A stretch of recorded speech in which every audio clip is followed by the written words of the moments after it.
Pengukuhan PKM Nurul Ihsan, Sabtu malam Minggu 28 November 2020, yang diketuai oleh Bang Sayadir.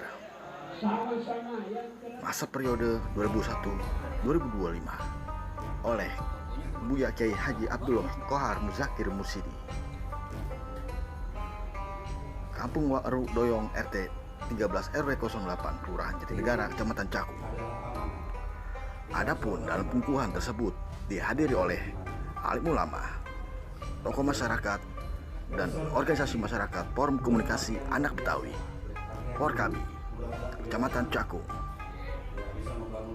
DPC Porkabi Kecamatan Cakung, dan jajaran pengurus ranting Kecamatan Cakung beserta anggota.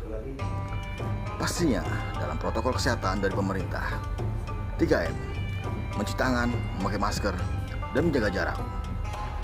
Berikut laporan dari Bang Sayadir, Ketua DPRD Porkabi Kelurahan Jatinegara, Kecamatan Cakung, Jakarta Timur, yang media online WhatsApp kepada tim jurnalis tabloid Megapolitan Suara Porkabi.